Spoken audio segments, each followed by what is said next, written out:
Good morning, good afternoon, good evening, ladies and gentlemen. This is Pit Talk, pulling pits and opinions with your host, Gunny G, where service members help service members. Follow, like, subscribe everywhere you get your podcast, and on Twitter, YouTube, and Rumble. We got a special guest by the name of Mike. I'm super excited about this session. I'm going to let him introduce himself. Stir duty stations, operations, professional bio, so to speak, in terms of military service. The floor is yours. All right. My name's Mike Zawacki, and I joined the Marine Corps at 17 years old in January of 1980. Yeah, that makes me old and salty for sure. So I was 17, but I left for boot camp, Paris Island, June 17th, 1980, and reported to 1st Battalion, Bravo Company, Platoon 1045. Senior DI was Staff Sergeant Francis, Sergeant Bloomer, and Corporal Kennedy. And after that glorious 13 weeks at Paris Island, I was sent to Camp Lejeune, where I was. I went to comm school, 2512, which was a field wireman. And for those of you young Marines who know of everything in a wireless world, before there was wireless, everything was connected by wire. So basically, it was a telephone guy for the Marine Corps, and then a couple of years later, I went to another school, 2513 school, which was antenna towers, and which today would be cell phone towers. But I got to back up a bit here. If you remember back in the 80s, there was a Marine Corps commercial that played on a regular basis. It showed a civilian going through these, jumping through hoops, but he holds a sword up, and then he gets struck by lightning, and then the tagline is, Marines, the change is forever. Well, that happened to me in real life, not so much with a sword, but with a bolt of lightning at Camp Lejeune. We were setting up comm, which really meant you ran your comm gear, radio, switchboards, telephones, and we had just mounted a whip antenna on top of a comm van, and then we had a steel reel of wire that you had to run across a field or to the other comm van. And as we were doing that, we heard like a loud crack, thunder, and then lightning, and then a bolt of lightning hit the whip antenna on the van, went through the van, through the 26 pair cable, through the aluminum reel of wire, and then through the metal axle that unraveled the wire. I'm on the left, another Marine on the right, and that bolt of lightning went ripping right through us, and we were knocked out. And what that felt like physically, it felt like little shards of glass were being blown through your body. I don't know if you've ever had the pleasure of being struck by lightning, but it hurt pretty bad. It hurt pretty bad. It's funny to say all these years later, and that was in 1981. That's before I even went to Beirut, Lebanon in 1983. But Wow. when we woke up at sick bay, there was a Navy nurse putting a cold washcloth on our face, and then the doc came in and told us that we'd been struck by lightning, and we were lucky to be alive.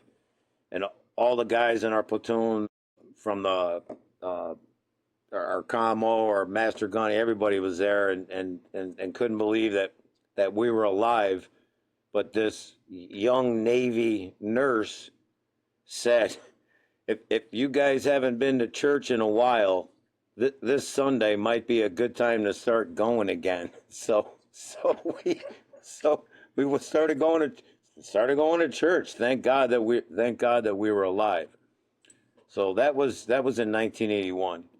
And then April of 1983, the American embassy was bombed by Hezbollah in Lebanon, and the next day, April 19th, we had a battalion formation orders from headquarters Marine Corps looking for a dozen communicators to go to Beirut and rebuild comm. And before we even broke formation, I was already beat feet, locked and cocked in front of the CEO and said, I'm ready to go, sir. And he said, it doesn't surprise me, Zawacki, that you're the first one in here. So a couple weeks later, we landed into Beirut, flew into the Beirut International Airport, and the first glimpse of Beirut was everything was shot up. Everything had mortar holes and rocket holes in it. Buildings were like half up, and it was a horrific thing to witness. And then that was in May 1st, 1983. We were detached TAD temporarily to the 22 Mao, who had already been there 5 months, and they were about to transition out. And then the 24 Mao was coming in at the end of May. So we were the advanced party in comm, and you know, the old salts from 22 Mao were showing us the ropes, so to speak. And it really wasn't a bad gig for that initial month of May. And because I was a comm guy, one of the first duties I had was to ascend this 90-foot, which today would be a cell phone tower, and take down and replace radio and TV antenna components for the Armed Force radio and television service. That's what the MOS 2513 was. And while I was up there, I just happened to have a little disc camera in my pocket, and I bought it at the PX before I went to Lebanon, thinking, you know, I'm going to a foreign country, and, you know, this is why you join the Marine Corps, not to sit on your rear end at Camp Lejeune and just wait for the day you know, looking for your EAS date. So when I climbed to the top of the tower, first thing I did is I took a 360-degree view of all of Lebanon. So I had the Beirut airport, I had the Shuf Mountains, I had downtown Beirut, I had the Mediterranean Sea, and then the Beirut Airport Tower, I also had a full shot of the BLT Battalion Landing Team headquarters building, which we ended up the year before the Marines took over and kind of made it their secondary compound. So I had all these great pictures of 90 feet off the ground and looking at the perimeter, and I'm just an E4 at the time. And after I had the pictures developed, actually, when I was up there, I thought to myself, we're pretty vulnerable where we're at. We're in like the lowest, flattest part of Lebanon, and we're right at the edge of the Beirut airport. So we're along the main road that gets you in and out of the airport. And it just seemed a little sketchy to me. And that was kind of my first glimpse of the overall view of the whole compound and how we were laid out. So I'm going to catch a breath here for a minute and field a question or two. I just dumped a lot of stuff at you, Gunny. You did. You did. After we're gonna backtrack. After Lebanon, where did you go after that? That's when I say the change. When they say the change is forever, you know, the Marine Corps changes you all by itself. Just 13 weeks at Paris Island, or even you Hollywood Marines, you know, you guys have it way easier out there than we did. But after Lebanon, the hit that put on your soul and on your spirit. I didn't lose faith in the Marine Corps, but I did lose faith in politics, politicians, and policy and all that, because the most frustrating thing about the catastrophe of Beirut was every Marine and even sailor and soldier that was in that building, just every Marine themselves. I don't care if he was a colonel, a captain, a corporal, or a cook, or even just a boot PFC. Every one of us had the ability to take out any enemy combatant, regardless. And the fact that it's like when you walk up or march up to the rifle range at Paris Island, I can still see the red, there's a red sign with yellow print on it that said 1 shot, 1 kill. Well, in Lebanon, one terrorist took 1 shot and killed 241 of us. You never get over that kind of a defeat. You know, as Marines, sure, I could take a beating from a couple of sailors when you're a boot and you're out and about and you're just being drunk and stupid. But to witness that kind of death and devastation, it took the wind out of your sails beyond what you can even, like imagine.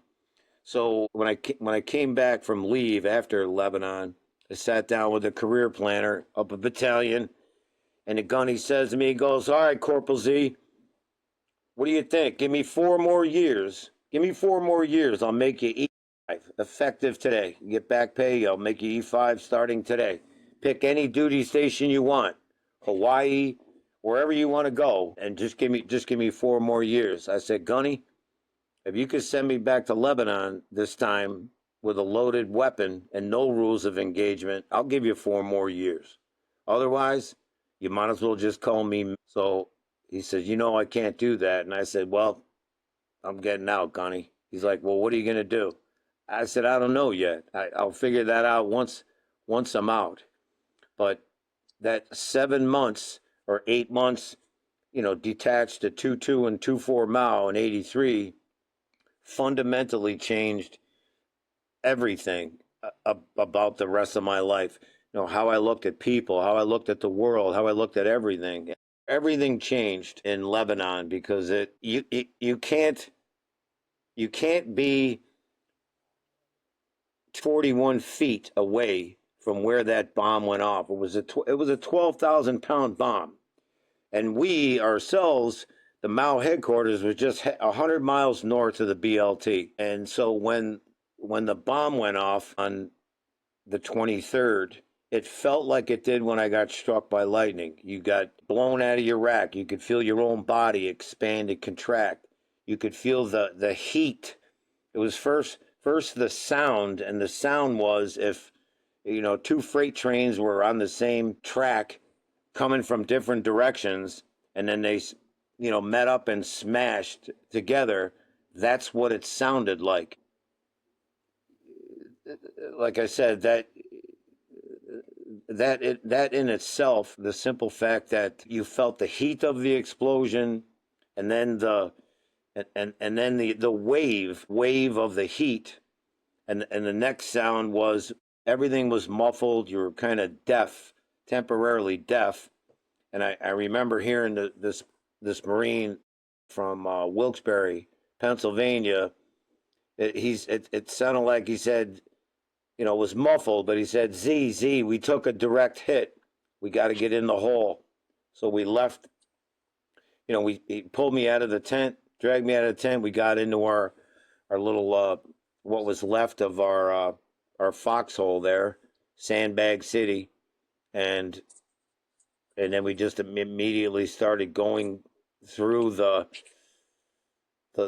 rubble, the sights and sounds of the rubble. But let me back up here. So ultimately, I got out of the Marine Corps after that. But if you don't mind, I'd like to take you to a couple of scenes on October 23rd and what that was like. So when the bomb hit, and you heard that, and because for the last couple of months we had been taking rockets, mortars, artillery. They called it stray rounds, but they weren't stray rounds. They were direct and they were deliberate, and we were consistently going into a condition 1. And a condition 1, as you know, it's like even the war on terror after 9/11, they had the colors on the TV that would show you, okay, red is we're under attack, and orange and yellow and green. Well, that was derived from the Marines in Beirut, condition 1, 2, 3, and 4. So when the bomb went off and we realized we didn't take a direct hit, that was rubble raining down, rubble from the BLT building. And my first sight was just one young Marine, barely alive, just 6-8 feet away from our tent. And I have to paint this picture because this is a part of history you're not going to hear about in a book. You're not going to read about in a book. I'm going to take you right to this scene. So the bomb went off at 6:22, and this is probably 6:26, 6:27, 6:28. I see one badly wounded Marine, but he's alive, and the top of his scalp, was flipped over the front of his head. And I leaned down to see if I could hear him breathe, and I could hear him breathe. And as I looked to my left, because I leaned down to hear him breathe, and I could hear him breathe, just a few short feet away, I saw what looked like a cross, like a telephone pole with a cross beam. And I thought to myself, there's no telephone pole right there. This is all in a matter of seconds. All of this is going through my head. So I see what looks like a cross in the cloud of rubble, and the cloud was like purple, black, and gray, kind of like when you in the footage from 9/11 when you see the cops and firefighters running and people running away from that. It was that color and it was that thick, but you could see a little bit in front of you. So I see this thing that looks like a cross, and then I get back to this one Marine, and I hear him mutter, say, did I make it?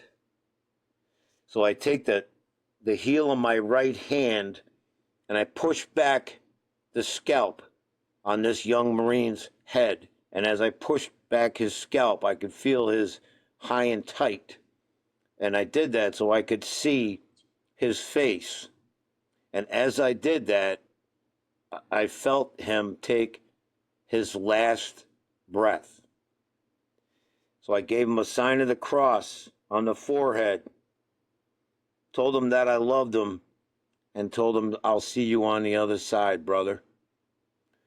And then back to the sign of what I thought was a cross, and now the rubble or the air kind of cleaned up a little bit, but it's strobing in and out because you have lithium batteries that are lithium magnesium batteries that are burning. And I don't know if you've ever seen magnesium burning, but it works almost like a flare.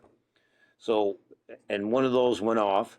And there's nothing but screaming, yelling, chaos. And again, you're pretty well deaf. You're pretty well deaf because of the sound. And at that moment that I said goodbye to that Marine, I look around and I kept seeing these things that look like little white mushrooms, little glow-in-the-dark mushrooms. And I'm like, I picked one up, and it was human membrane, pieces of human membrane. So how do you go on? How do you move from there? And then I see what I thought this thing was a cross beam. It wasn't a telephone pole. It was one Marine in his sleeping bag, impaled by a cedar tree that had been broken by the blast. And that right there was the epitome of the catastrophe of Beirut, when you saw Marines who were asleep, who you just the night before had a meal with and a little bit of a USO show the night before, and now you're just picking these guys up in pieces and in whole. And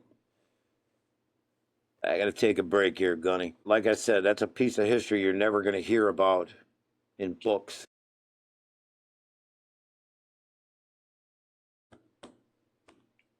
For the listeners,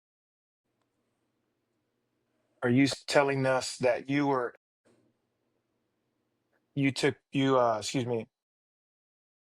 there when they were bombed? I was 80 yards away in a GP tent, right behind the Mao headquarters. 80 yards away, and 80 yards is 240 feet, 80 yards away from the crater. And I tell you that not to tell you my story. That's my own account, but at that same time, you have to imagine there was probably 50, 60 other Marines all around that perimeter, in that within 100 yards of that perimeter, who were going through these similar scenes and situations with Marines who were Marines and sailors and a couple of soldiers that were blown out of that building. And like I said, it's something that never goes away. PTSD is rampant, and again, nothing. There's nothing that could have prepared us for that. And this is what I would like to share with all of our Marines. I don't care if you served in Beirut in 82, 83, 84. You were part of that. You were part of that mission, regardless of how catastrophic it was, because there were 273 killed in that whole 18 months that we were in Beirut, 82, 83, 84. And to the rest of the Marines, we're celebrating 250 years coming up. And, we're proud. We're proud as Marines, regardless. I don't care if you peeled potatoes at Camp Pendleton or Camp Lejeune for 4 years and that's the only thing you did, and you got out as a PFC. Doesn't matter. You're part of that spear. You're part of that sword that changes you forever. And the one of the things the DIs drill into us, right, at boot camp is discipline. And discipline is the ability to follow orders. And discipline, the root word of discipline is disciple. And it comes from being a disciple, and not saying you're one of Jesus's people, but the essence of the Marine Corps, from now my 45 years of being a Marine, because you don't ever stop, you don't ever get out, you don't ever fully transition. There's no such thing. As a Marine, you're always going to feel like you're one up on anybody else around you, unless, of course, they're another jarhead. And even that, I might suspect you too, right? Right. So you don't ever fully get out, but that's the essence of being a Marine, is the discipline, the discipleship of following leaders, fighting for that always fighting for the underdog, fighting for the ones who can't fight for themselves, and it's that spirit of 250 years of Marine Corps. And whether they were the 241 or 273 that were killed in Lebanon, or any battle since then and any battle before then, we all are able to capitalize on the spirit of these sacrifices that our brothers gave, and not just the ones that were killed in combat, the ones that served in Garrison Marine Corps that went above and beyond. That was quite a detailed story, Mike. One of the new leadership traits is empathy.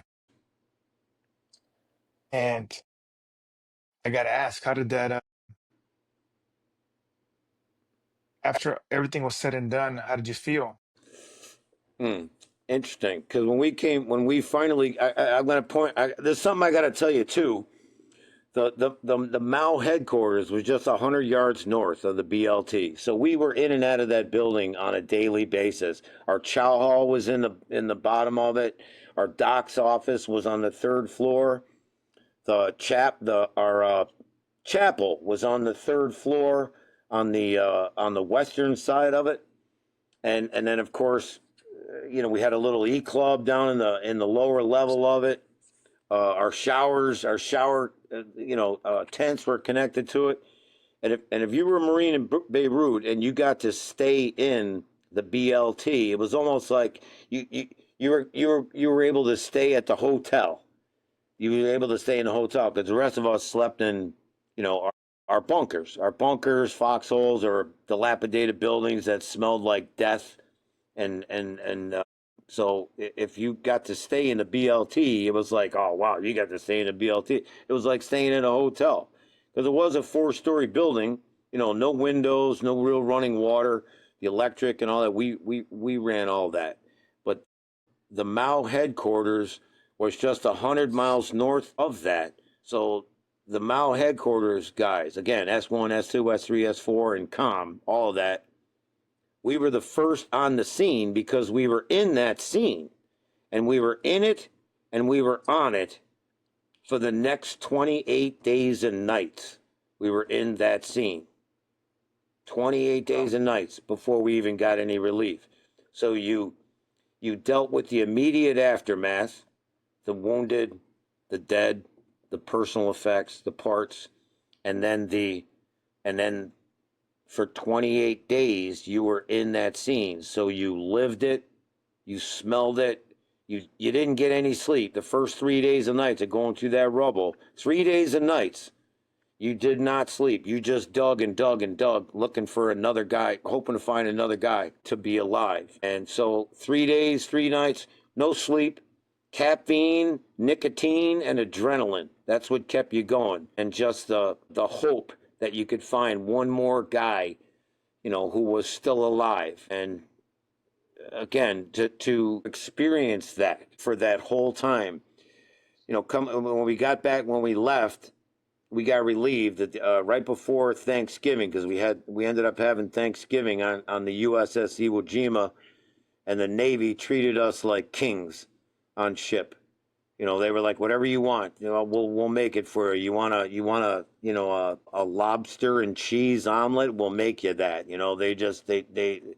We busted Navy shops, but I'll tell you what, man, we love our sailors, and nobody can make fun of our sailors except us, right? But they're still our brothers. But on ship, they had a couple of shrinks come into the berthing area and talk to us for about 10 minutes, not even, and just said, if you got anything going on up here, when you get back, just go to sick bay. They'll know how to deal with you. And it was like that was it. We just picked up dead Marines and sailors, pieces and parts and personal effects for the last 28 days. I don't think you're going to be able to help me with that. So, after I got out, a lot of drinking, a lot of smoking, drinking, just, classic PTSD, totally hypervigilant. I remember the when I did come home, I was visiting my father in downtown Rochester at Xerox Tower. It's a big, tall building, 26 stories, and I'm in the parking garage. I'm in my dress blues. The old man wants to show me off a little bit to his co-workers that had been praying for me and heard about me on the news. Yeah, Mike survived and all this. So I'm in the parking garage, and the smell of the concrete and the visual of the concrete brought me right back to the rubble of Beirut. So I beat feet out of the garage, went over to the bus station. I called my old man from the bus station. I said, Pop, I'm over at the bus station. He goes, why are you over there? I said, I pictured the whole building coming down, Dad. I don't know what happened. Can you just come outside and meet me over here? That's the first time I knew something was wrong and was never going to be right again. So after 16 years of battling all that on my own, I had my great uncle Teddy. He was a Battle of the Bulge survivor. He said, Mick, I see you drinking hard and heavy, kid. You got to go to the VA. You ain't doing all right up here. You got to go to the VA. So I went to the VA in 1999, started talking to the right people. And then a couple years later, 9/11 happened, and that just opened up. Beirut came full circle. Beirut came to my back door. I mean, I'm Rochester. I'm 300 miles away from New York City, but I was born and raised down in Long Island and Brooklyn and all that. So Beirut came full circle. And the odd thing about that, I had wrote a letter to the paper 11 days before that. They were talking about terrorism.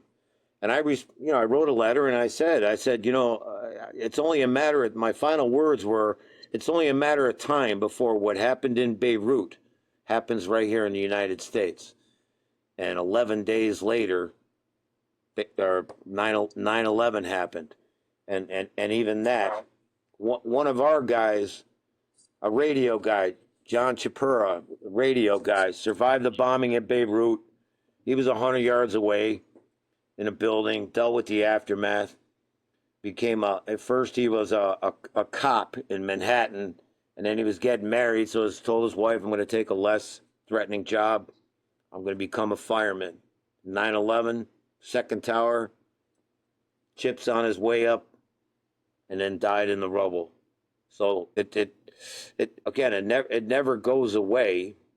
But why is it important that I share this story with young Marines today, or anybody for that matter? Because I look at it like this. It's been 42 years. This October it'll be 42 years since the bombing in Beirut. And back then, terrorism was just one pinhole on a world map. Small country, small city, one incident. That's what it was. And what is terrorism? It's just hate. It's pure evil. That's what it is. And now, as a society, for me, everything is there's life before Beirut and there's that life after Beirut. There's life before 9/11. There's life after 9/11. There's also life before COVID, and then there's life after COVID. So you talk about empathy. So for 42 years, I've observed and absorbed all of this terror and terrorism that's gone on in the world. And I know, and this isn't opinion, it's a fact.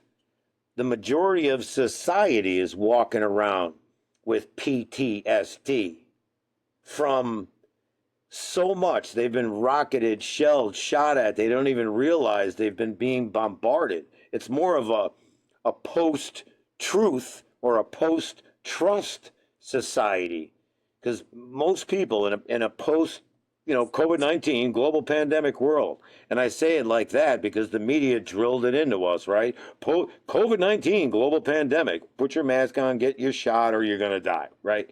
They feared humanity into submitting to follow what we're telling you to do. So we did it. And now, 5 years later in a post-COVID world, people are less trusting than ever before in the media, in big pharma. I mean, there's so much truth out there that you can just see. It's like, no wonder why they're agitated, hyper agitated, less patient than ever before, less trusting than ever before. And when you talk about empathy, I see it.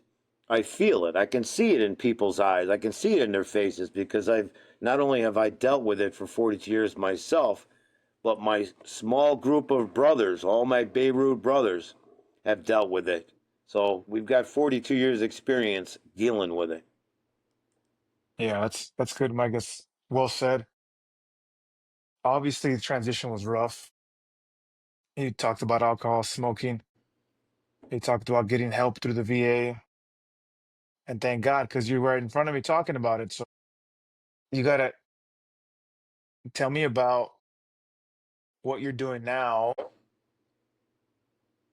for your community and how you're giving back to the Beirut community. One of the most profound things that my great uncle told me before I even went into the Marines. This is my Uncle Ted, who survived the Battle of the Bulge.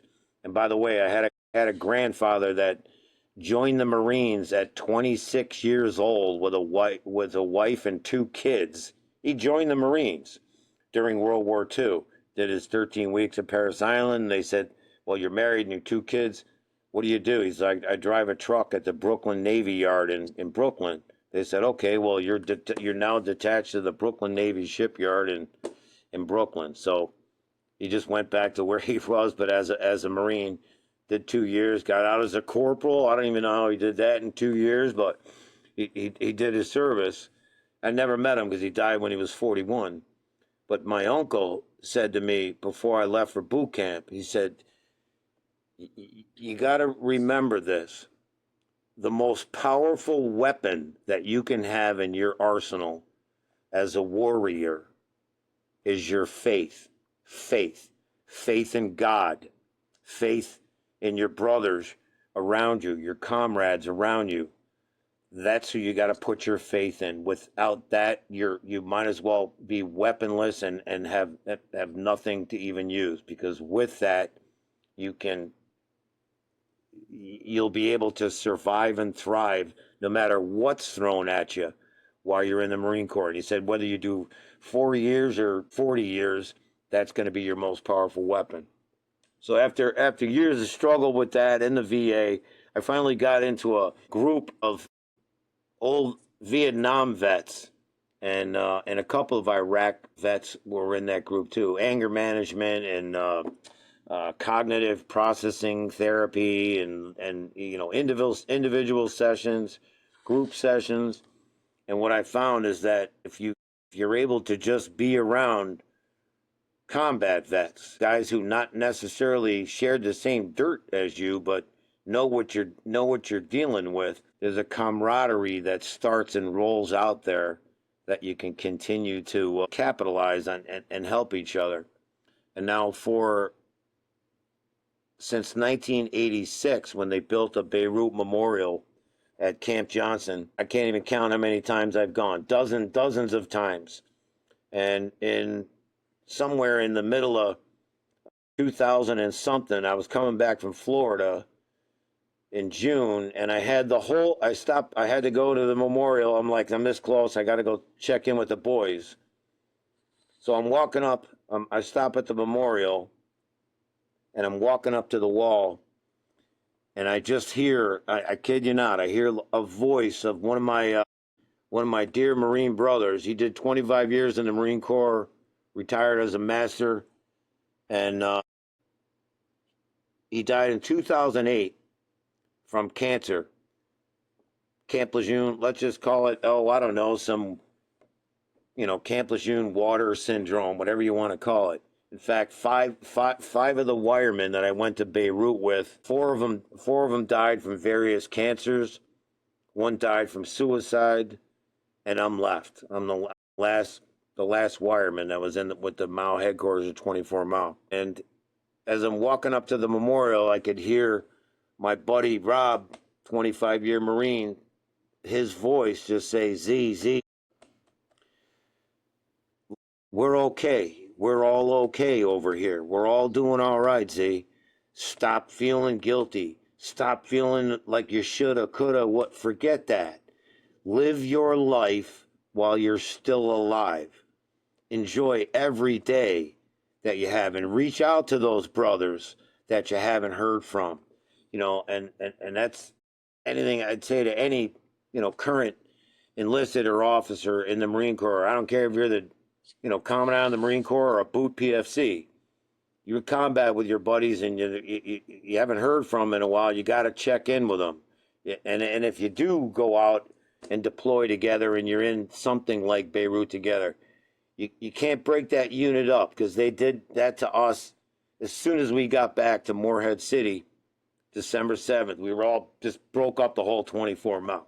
So we didn't even have 6 months together to try and figure out what we just saw and what we just dealt with, and how do you accept that catastrophic failure as a Marine unit. That would be the biggest thing, is to not just stay in contact, but reach out to those guys you haven't heard from, because it does make a difference. A Skype call every Sunday, or Zoom call every Sunday with just my Beirut brothers. Sometimes there's 4 of us on there, sometimes there's a dozen. And those guys that you used to call colonel or captain or lieutenant or gunny or staff sergeant, they're now Dave, Mike, Bob, on the calls. So these guys and gals you're in the Corps with now, while you're in it, continue to try and build relationships with these folks. So when your time comes and you think, okay, do I want to do a full 25 or a full 30 or whatever, however many years before you make that transition, you'll at least have that Marine Corps family that you can count on and talk to people who know what you've been through. Mike, you basically hit all my questions. I didn't even have to ask you one. You just hit every single one. Oh. Um, where can they reach you at if they want to know more about you, keep in contact with you, or just connect with you? Beirut Veterans of America .org. There's Beirut Veterans of America.org. We're also on Twitter. The BVA, we're on Facebook, X, all of that. And actually, over the years, I'll share one more story with you. In 2020, and over the years, I've always been willing to talk about the Marines in Beirut. And one lady asked me one time, why would you want to do that? Why would you want to put yourself out like that? I said, because I know 241 guys who put themselves out like that and paid the ultimate price for you.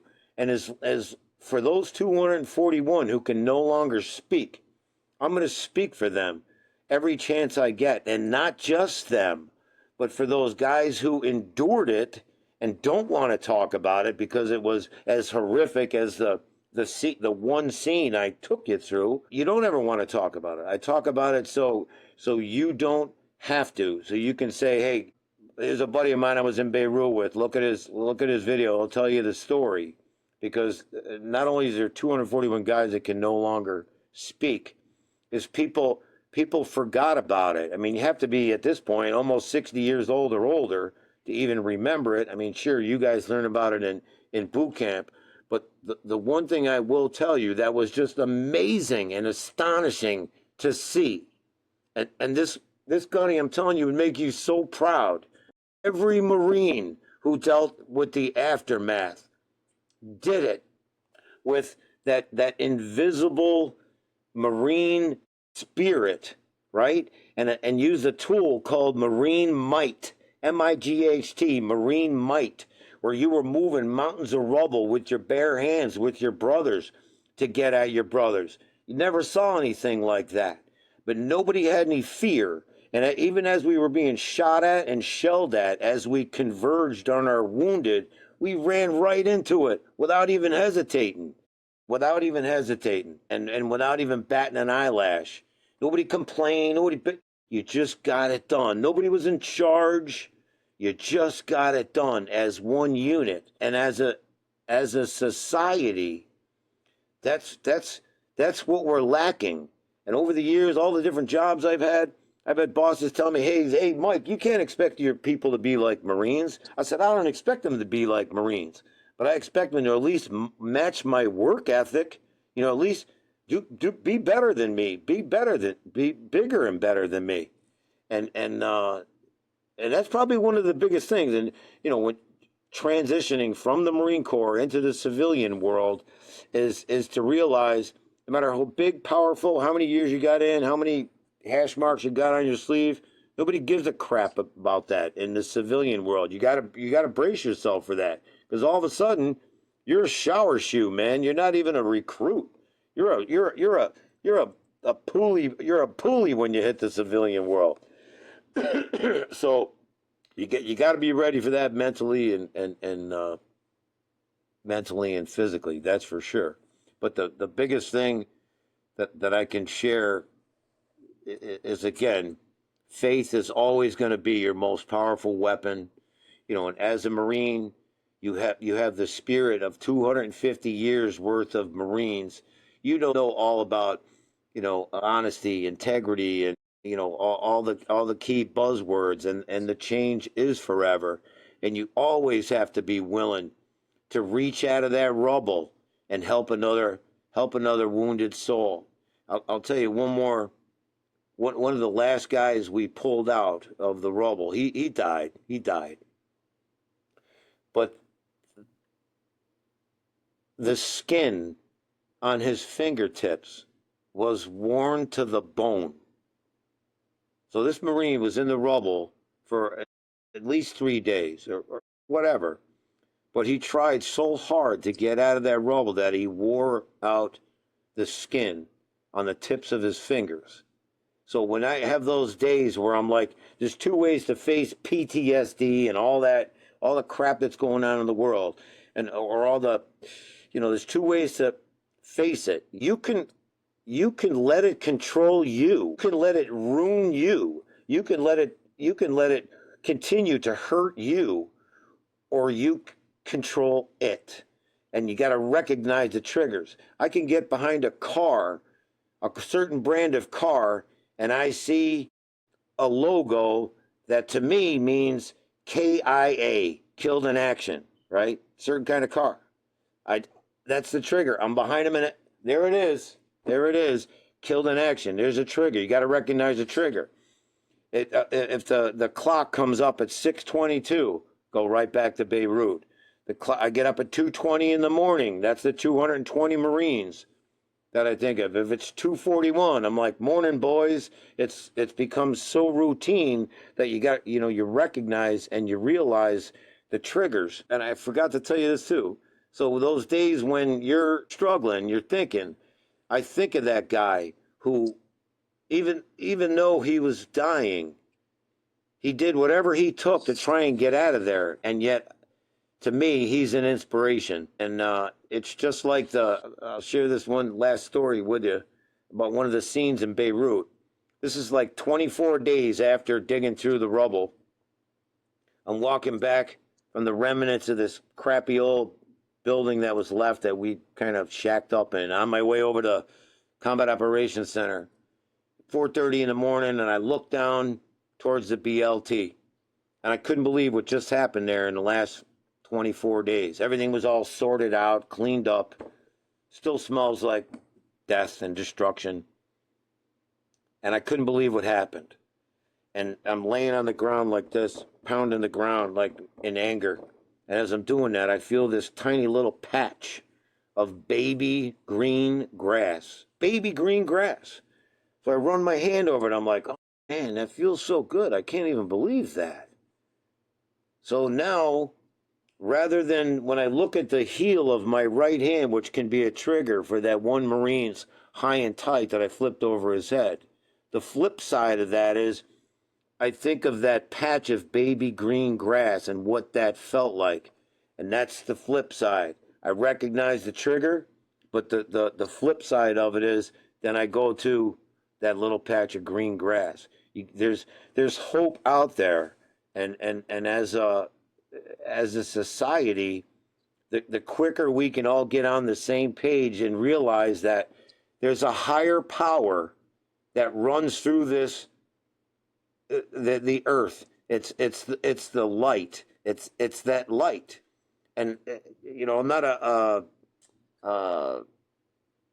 here to preach, but I'm just here to share another thing. It's like when that little patch of grass was proof that even after all that death and destruction, here's this little patch of green grass that just proves that even after all that death and destruction and devastation, the new life continues to grow out of it.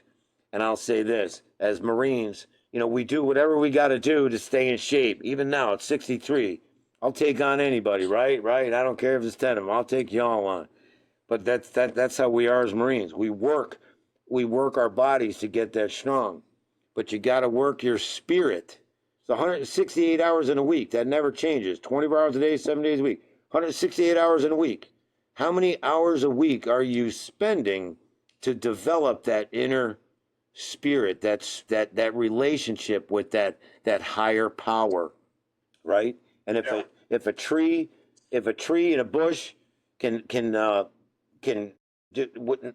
doesn't even have a brain or lungs at all, it has is its roots and its spirit, and it has enough roots and spirit to just reach up towards the light and prosper and grow as a plant, then we should be able to do that too.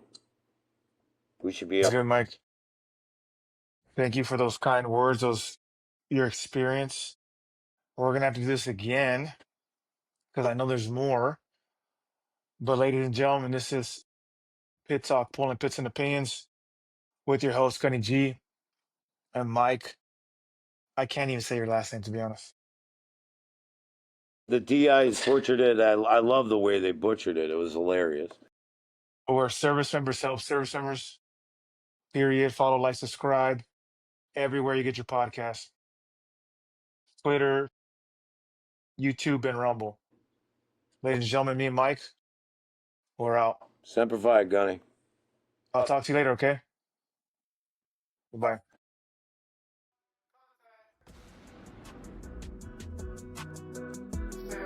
Stand by, contact. Ceasefire. Stand by, contact. Ceasefire. Pit Talk is a podcast featuring active service members who discuss their thoughts and opinions on various issues surrounding military life, current events, and history. The statements heard here are the opinions of its members and guests. These do not necessarily reflect the views of the Department of Defense and are not endorsed or sponsored in any way. Listener, viewer discretion advised.